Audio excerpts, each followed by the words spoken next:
শুভ সকাল বন্ধুরা। আজকে একটু তাড়াতাড়ি চলে এসেছি। আজকে আমাদের হ্যাশট্যাগ আমরা সকলের বিষয় হচ্ছে চলন আর গমন।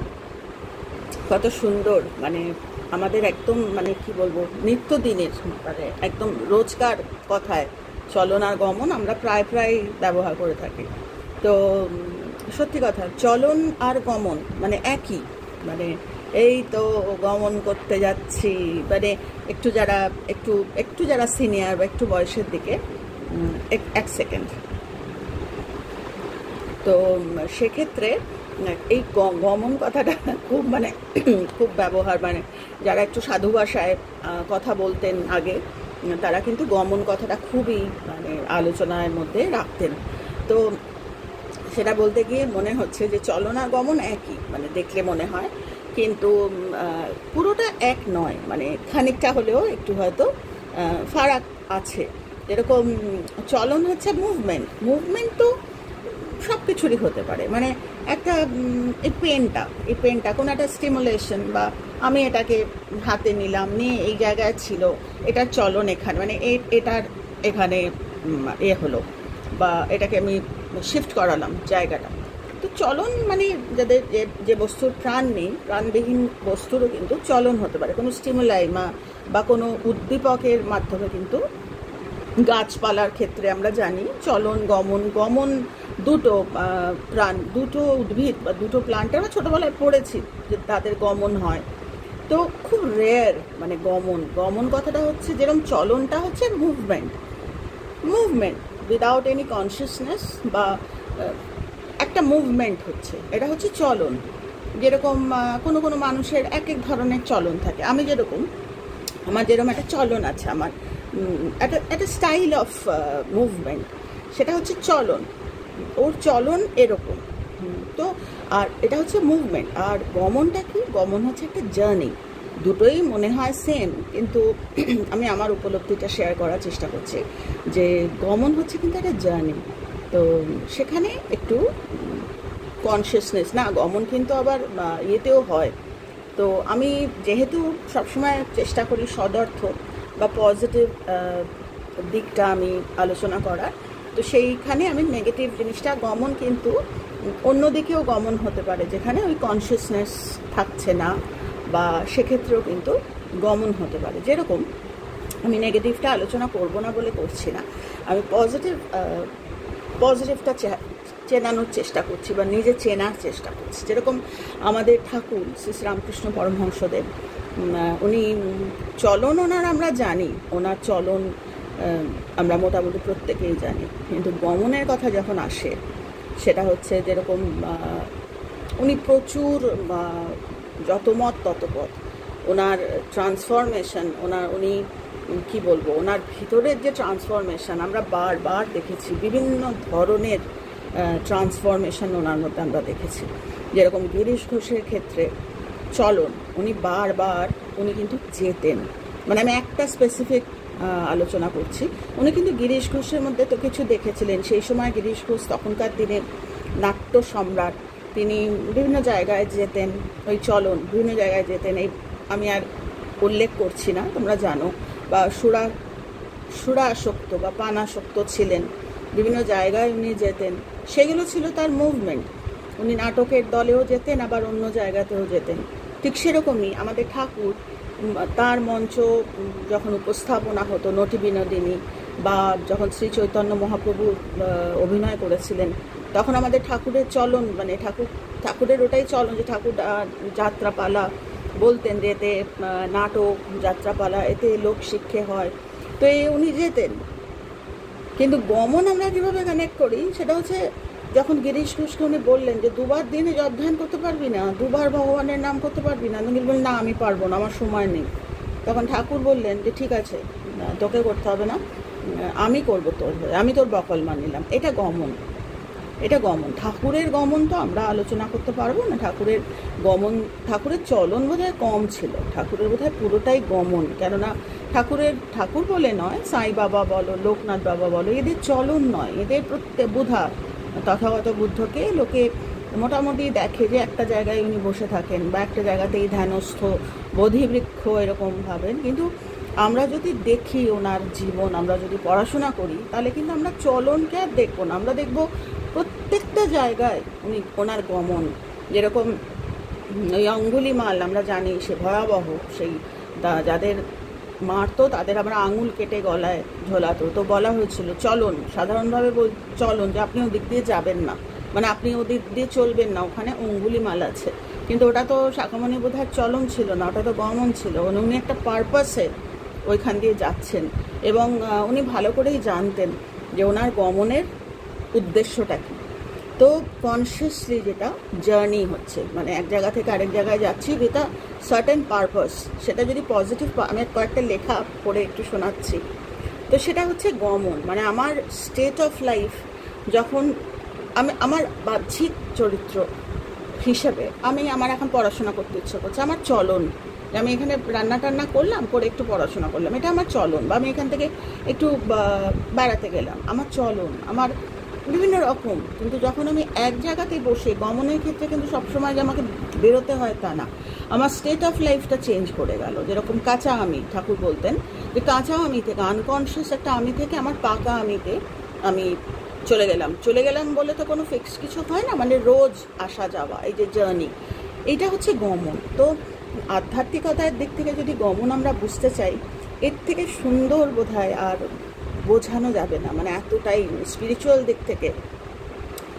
তো সেটাই তো যেটা বলছিলাম, যে যখন অঙ্গুলিমালের বলছে আপনি এখান দিয়ে চলবেন না, বা আমি ইচ্ছা করে চলন যেহেতু তাই বলছি যে আপনি এখান দিয়ে চলবেন না, আপনি এখান দিয়ে আপনার চলন ঠিক না, কেননা এখানে অঙ্গুলিমাল আছে।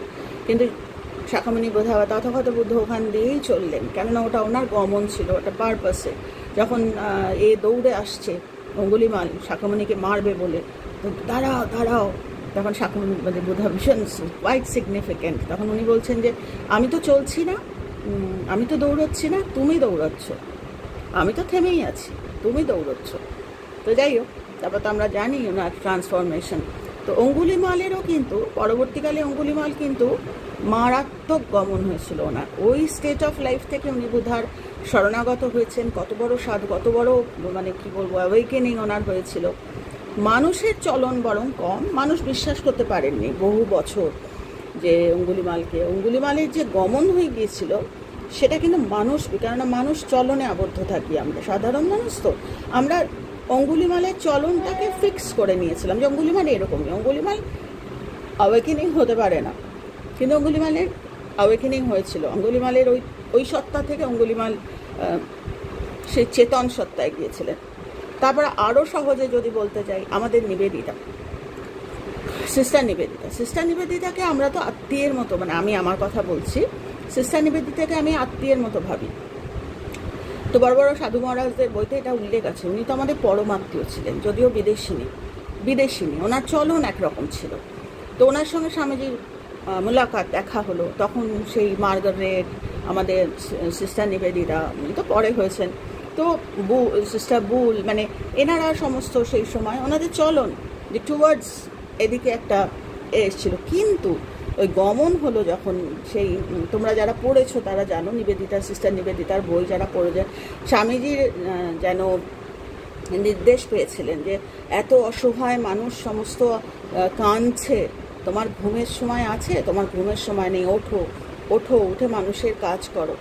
তো এই সিস্টার নিবেদিতা কিন্তু ভারতবর্ষের দিকে অভিমুখে উনি যাত্রা করলেন, ভারতে এলেন, আমাদের পরমাত্মীয় হয়ে উনি কিন্তু কাজ করলেন মানুষের জন্য। খুব কম সময় ছিলেন, উনি কাজ করলেন। তো এটা ছিল ওনার গমন। তো সেই রকমই মানে আমাদের একটা স্টেট অফ লাইফ, সেই কাঁচা আমি স্টেট অফ লাইফে আমরা এদিক ওদিক মুভমেন্ট করছি, আমরা বিভিন্ন রকম আমাদের মুভমেন্ট, কখনো আমরা ভালো জায়গায় যাচ্ছি, মন্দিরে যাচ্ছি, বা কিন্তু সেগুলো গমন নয়, সেগুলো চলন, মুভমেন্ট। আর জার্নি কি? জার্নি হচ্ছে অন আ রেগুলার বেসিস, মানে মোমেন্ট থেকে আরেকটা মোমেন্ট, প্রত্যেকটা মোমেন্টে আমি ডিটারমাইন্ড, বা আমি আমার সিদ্ধান্ত যে যা কিছু হয়ে যাক আমি আমার গমন বন্ধ করব না। সেই গমন কিন্তু মানুষ দেখতে পাবে না, আমার ভিতরকার গমন। তো কিছুদিন আগেই আমার খুব কাছের একজন আমাকে ফোন করে আমাকে বলছে, জানিস তোর সাথে সব শেয়ার করি, তাই বলছি যে তোমাদের আগে বলেছি না যে গেঁয়ো যোগী না ভিক পায় না। তো যারা খুব কাছে তারা ও তো আমার বা ও তো আমারই মতো বা আমার বা কার যে কি গমন হয়ে গেছে, কার যে স্টেট অফ লাইফ চেঞ্জ হয়ে গেছে, সেটা কিন্তু বোঝা যায় না ওপর থেকে। তার জন্য বলছি যে সবার ভিতরে সেই ডিভিনিটি রয়েছে। প্রত্যেকটা মানুষকে সম্মান করে কথা বলা। আজকে তোমার মনে হচ্ছে তার সাথে হয়তো তোমার মতের মিল হয়নি, কিন্তু বলা যায় না যে আগামীকালই হয়তো ওনার মধ্যে এতটাই গমন হয়ে গেল, কিন্তু তুমি বললে তুমি ভুল করলে। তো যাই হোক, তো সেই ফোন করেছে আমাকে বলছে যে এখন থেকে আমি ঠিক করেছি আর মানুষের কথা মানুষের জন্য আর কাজ করবো, মানুষের কথা আর ভাববো না। আমার বুকটা না কেঁপে উঠলো, যে মানুষের কথা ভাববে না, মানুষের কথা ভাববে বলে আজকে সিস্টার নিবেদিতা এই পৃথিবীতে এসে ওনার গমন হয়েছিল। যে মানুষের কথা, ছোট্ট একটা সেলফ থেকে একটা বৃহৎ সেলফ, আর সেটা তোমরা সুযোগ পাচ্ছ বলছো। তো সেটাই বলছি, এবং কর্ম এমনভাবে হিট করে তখন আমরা কিন্তু আর সেটাকে সামাল দিতে পারি না, হাজার বলেও। কাজে এই গমনটা চলন আমি কাউকে স্টিমুলাই, মানে আমি উদ্দীপনা বা চল বেড়াতে যাই, এটা আমি করতে পারি বাইরে থেকে, কিন্তু গমন যেটা জার্নি, সেটা কিন্তু নিজের বোধ থেকে আসবে, নিজের আত্মার টানে আসবে যে আমি চেঞ্জ করব। আমি এই লাইফে তো এতদিন থাকলাম, দেখি না আরেকটা লাইফে। সে লাইফে গেলে কিন্তু সবসময় যে পুজো আর্চা করতে হয় বা সবসময় আমাকে দেখলে বুঝবে আমি কিন্তু খুব একটা কি বলবো, আমি কিন্তু ওই খুব একটা নিত্য মানে নিষ্ঠা ওসবের মধ্যে নেই। আমি জানি না তোমরা বোঝো কিনা, আমাকে প্রথম দিকে অনেকেই বলতো তুমি সদবা মানুষ, তুমি শাখা পলা পড়ো না, নোয়া পড়ো না, তুমি সিঁদুর দাও না। কিন্তু আমার যে গমনটা আমি বোঝাতে পারবো না যে কোন একটা বিশ্বাসের গমনে আমি থাকি, এবং সেটা কিন্তু এক মুহূর্তের না যে আমি থাকি মানে আমার ল্যাজ গজিয়ে গেছে, তা নয়। কালকে যে আমার আরও গমন করতে হবে না, ওইটুকু গমনে হবে না, আমার ডিগ্রি আমাকে বাড়াতে হবে। এমন না যে আমি গমন হয়ে গেছি, তোমার হয়নি, তুমি আর আমি আলাদা, ভুল করেও না, এগুলো মারাত্মক ক্ষতিকারক। মানে তাও বলবো যারা গমন হয়নি, যাদের ওই অ্যাওয়ারনেসটা আসেনি, তাদের বলছে 7 খুন মাফ। তাও কিন্তু যারা গমন বুঝেছে, যাদের কাঁচা আমি থেকে পাকা আমির দিকে জার্নি শুরু হয়েছে, তারা কিন্তু কাউকে ছোট করতে পারবে না, কেননা তখনই গমন পিছিয়ে যাবে। গমন মানে হচ্ছে ওইটাই, যে দিনে দিনে বোধের বৃদ্ধি, যে আমার গমন, আজকের গমন বলছে যে আমি মানুষকে, মানে যেটা আমার অ্যাওয়েকেনিং হয়েছে, সেটা আমি আরেকটা মানুষকে, যেরকম শাখামণির কথা বলছিলাম, দেখে মনে হয় স্ট্যাটিক, মানে একটা জায়গায় আসলে উনি মাইলের পর মাইল হেঁটেছেন, কিন্তু ওটা চলন ছিল না, ওটার গমন ছিল। কেননা উনি যেখানেই গেছেন উইথ আ পারপাস, মানুষকে আলো দিতে, লাইট আপ করতে গেছেন। খাওয়া দাওয়ার অভাব হয়নি, বসার কিছুই তো ছিল না, সাধু মানে একদম কি বলবো, অথচ ওনার কিন্তু কিছুরই অভাব হয়নি। বলছি 10 ডাইরেকশন থেকে যখন ওই গমন আসে না, তখন চিন্তা করতে হয় না, ভয় দেখাবে। আমি তোমাদের কাছে সঙ্গে শেয়ার করেছি যে সবে মাত্র হয়তো গমন আমার এলো, সবে বোধ হলো, এমন ভূতেরা এসে, ভয়রা এসে আমায় ধরলো, আমি গমন টমন ছেড়ে দিয়ে আমি বাবা যেরম ছিলাম সেরম। কিন্তু আমরা বুঝতে পারি না যে ওই গমন যখন আমাদের হয়, তখন কিন্তু ওই সমস্ত যারা বাধা বিপত্তি ছিল এতদিন, তারাই কিন্তু আমাদের হয়ে কাজ করে। তো যাই হোক, সেসবের মধ্যে গিয়ে লাভ নেই। খালি গমনের কথা বলতে গিয়ে আমি একটা লেখা তোমাদের পড়াচ্ছি। এই লেখাটা হচ্ছে অবিশ্বাস্য বিবেকানন্দ, শঙ্করের লেখা। তো একটা জায়গা তোমাদের একটু পড়াই, খুব সিগনিফিকেন্ট।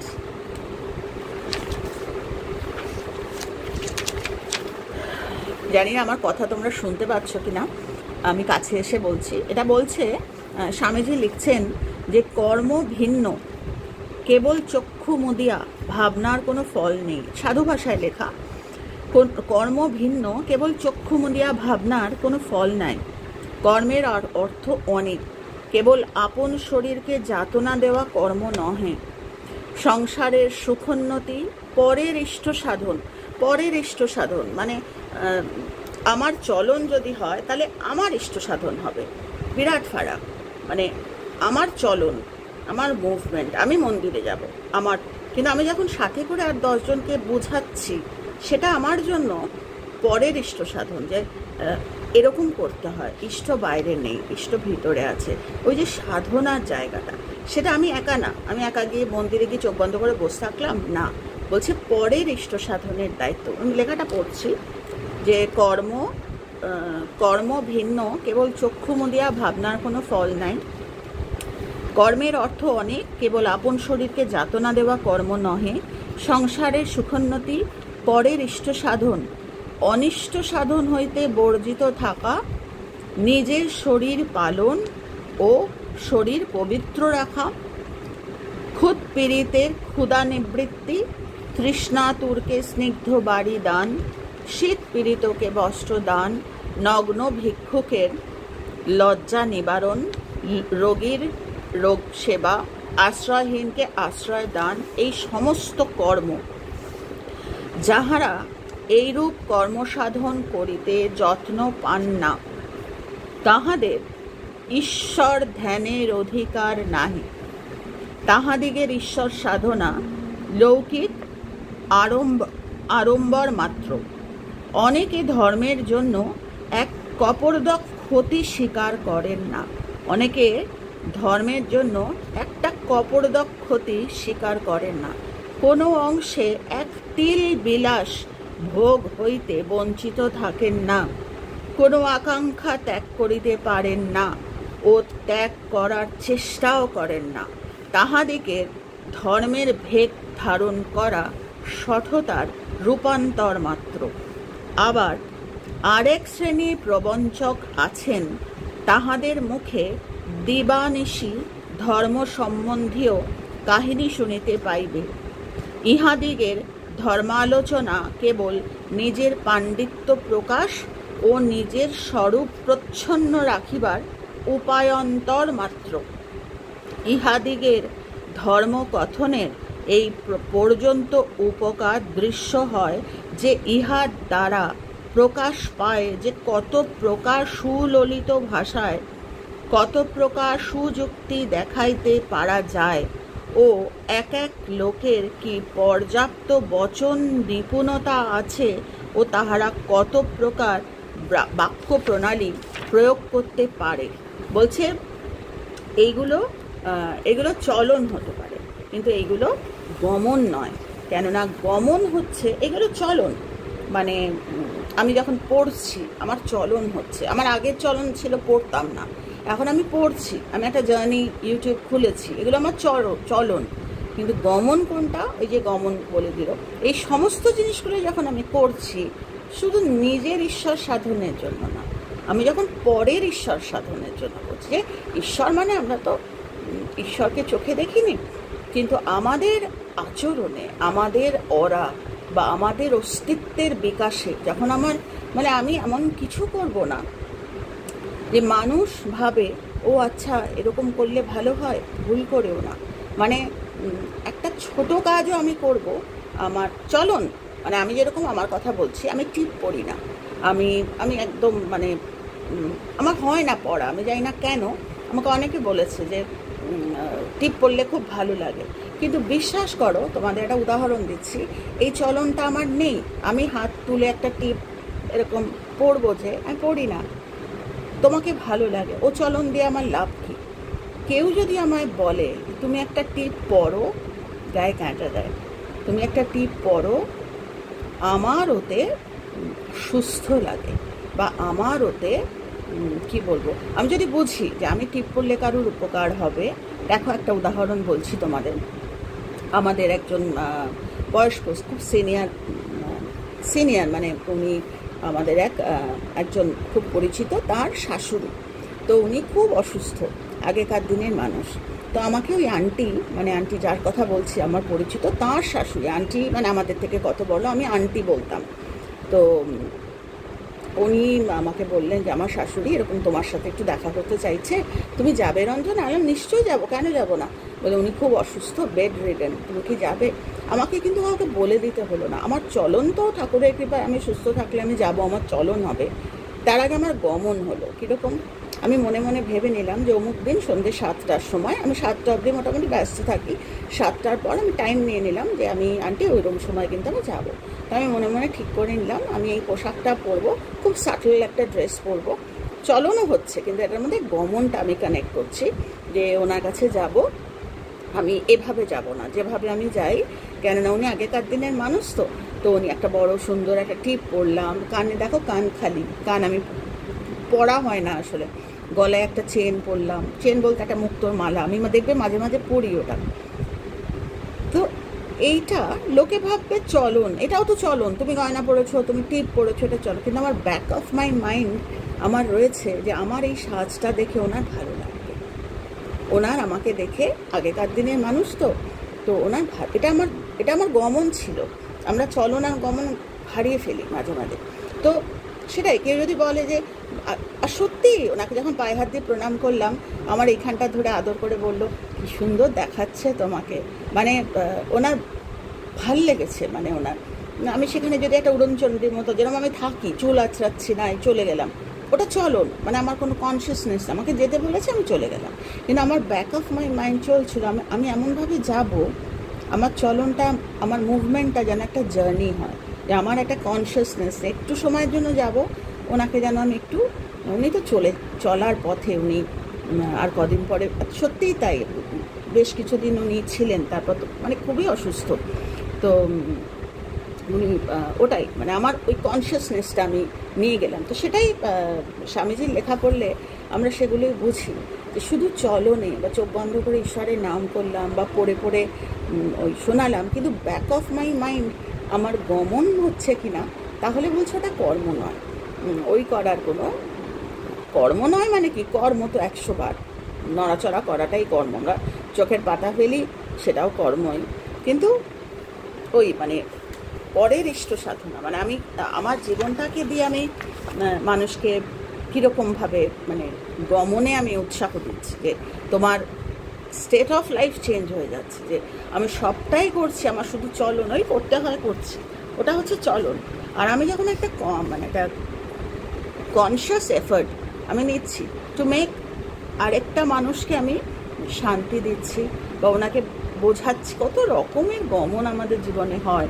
একটা লেখা আমি তোমাদের একটু পড়ি, এখানে বলছে 1895 নভেম্বরে নিবেদিতা স্বামীজিকে প্রথম দেখেছিলেন, 1897, এটা হচ্ছে 1895 নভেম্বর মাসে সিস্টার নিবেদিতা স্বামীজিকে প্রথম দেখেন। আর এবার বলছি 1897 7ই জুন এলো স্বামীজির বজ্র নির্ঘোষ আহ্বান, হে মহাপ্রাণ ওঠো জাগো, জগৎ যন্ত্রণায় দগ্ধ হচ্ছে, তোমার কি নিদ্রা সাজে, নিবেদিতার অন্তরাত্মা সাড়া দিল। এটা হচ্ছে গমন, নিবেদিতার, সিস্টার নিবেদিতার অন্তরাত্মা সাড়া দিল সেই আহ্বানে, সব কিছু ছেড়ে তিনি এলেন ভারতবর্ষে, স্বামীজির কাজে, ভারত সেবায় তিলে তিলে নিজেকে কিন্তু আহুতি দিলেন।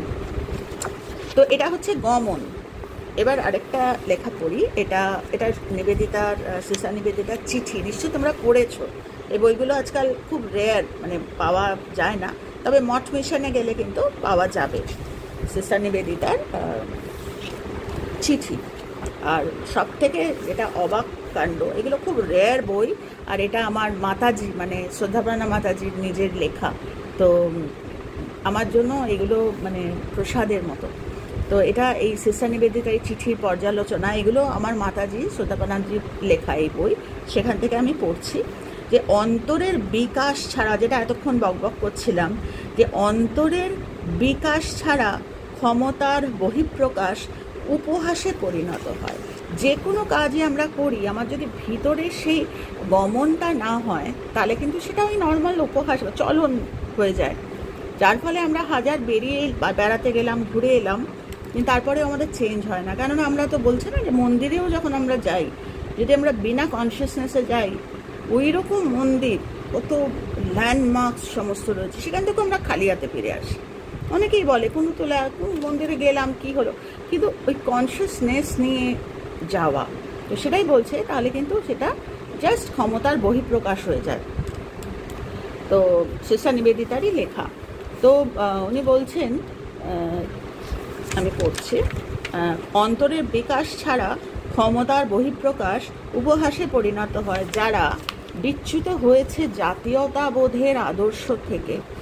এই যে জাতীয়তাবোধ, এটা শুনতে মনে হয় কিন্তু একটা বিরাট, মানে বাবা জাতীয়তাবোধ এ তো খুব সাংঘাতিক না, অত কিচ্ছু কঠিন নয়। আমি যদি আমার ওই আমি যদি সিদ্ধান্ত নিই, তাহলে জাতীয়তাবোধ কিন্তু আমি এমন কিছু করব না যেটা আমার জাতির বিরোধী। বা ঠাকুর বলতেন না যে তোকে কি মানায় একবার বিচার করে দেখ, ওঠায় আমার জাতির বিরোধী।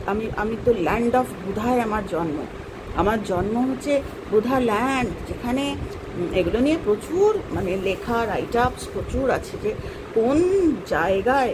সেদিন একটা মজা করে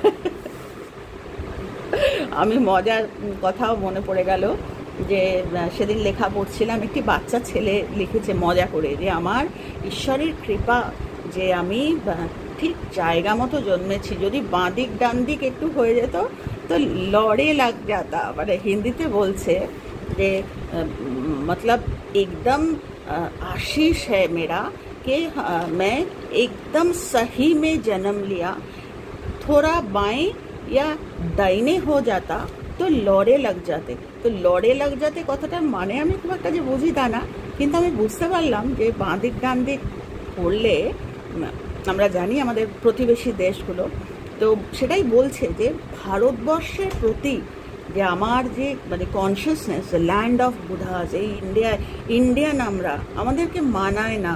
আমরা বাঙালি,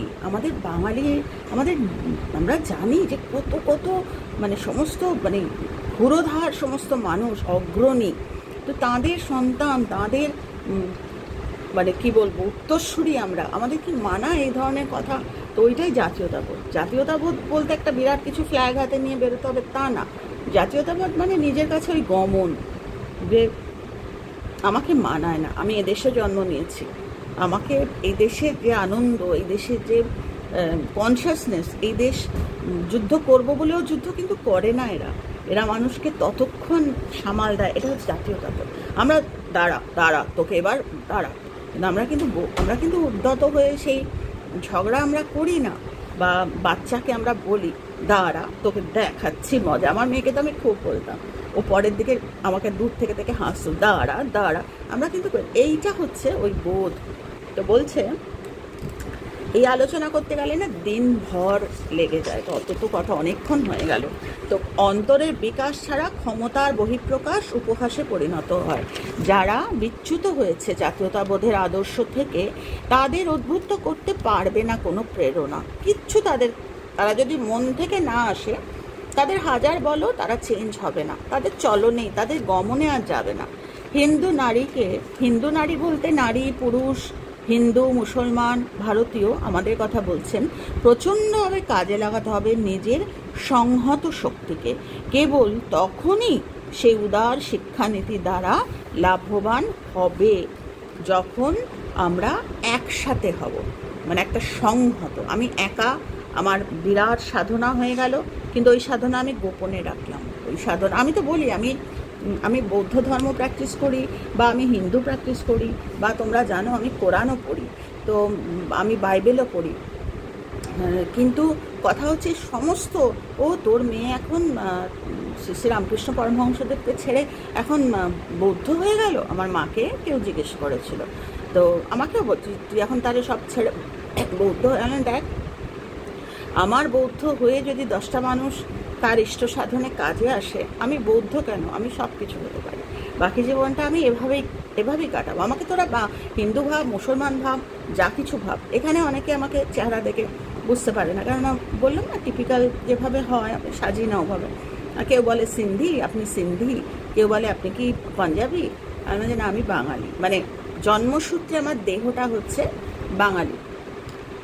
তো আরেকটা হচ্ছে বলছেন মাত্র, এখানে মারাত্মক উনি বলছেন যে মাত্র 8 ডজন লোক যখন এরকম, এইটা না তারিখ দেওয়া নেই, এটা সিস্টার নিবেদিতায় লিখেছেন, মার্গটকে লিখেছেন উনি, যে মাত্র 8 ডজন লোক যখন এরকম ভালোবাসতে পারে তখনই একটি নতুন ধর্মের সূচনা হয়, তার আগে নয়।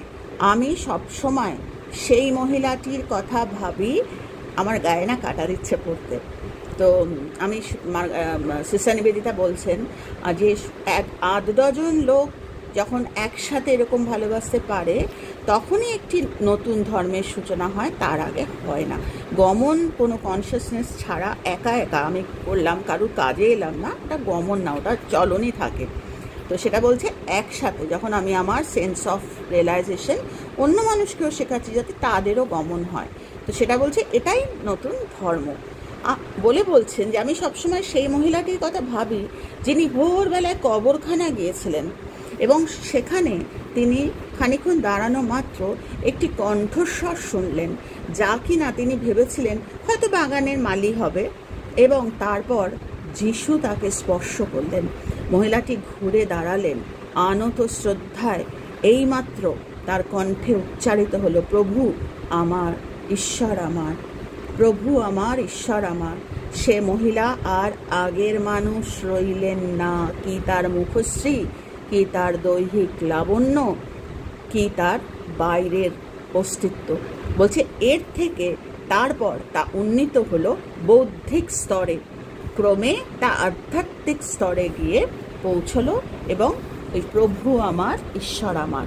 তো সেখানে কিন্তু যখন ওই বৌদ্ধিক স্তরে আমরা ভাবি বোধহয় বৌদ্ধ ধর্ম একটা স্পেসিফিক ধর্ম, বা হিন্দু ধর্ম একটা বা মুসলিম যে মুসলমান যার যে ইসলাম ফলো করে আলাদা আলাদা, সব আমরা আলাদা করি। তো মজা করে আমি আমার মেয়েকে বলি যে একটা বিরাট সুন্দর বাগান আছে, ওখানে ঈশ্বর, আল্লাহ, যিশু সব একসাথে ঘুরে বেড়ায়, একসাথে আড্ডা মারে, মাঝখান থেকে আমরা আমাদের আর গমন হয় না ওই বাগানে। তো ওই বাগানে যদি আমাদের গমন হয় তাহলে কিন্তু আমরা কাউকে আলাদা করি, প্রভু আমার, ঈশ্বর আমার। সেখানে প্রভু, আল্লাহ, ঈশ্বর সব আমার, কেউ আলাদা না। খালি ওই গমন, যেটা আমার আর চলন থাকবে না, যেটা আমার গমন হবে, যে আমি যাই কিছু করি না কেন আমার পারপাসটা হচ্ছে যে আমার বলছে যাদের যাদের তেষ্টা মেটানো, যাদের খিদে, যাদের, কেন এগুলো কখন হয়? যখন কর্ম কারেকশন হয় না, তখন আমরা কষ্ট পাই বিভিন্ন রকমভাবে। একটি মানুষ, ওই নিবেদিতা যেটা বলছেন যে আমাকে 8-10 মানুষ দাও, একা আর আমি কত করবো? তো ওই 8-10 মানুষের মধ্যে ট্রান্সেন্ড হবে, ট্রান্সফার হবে এই গমন।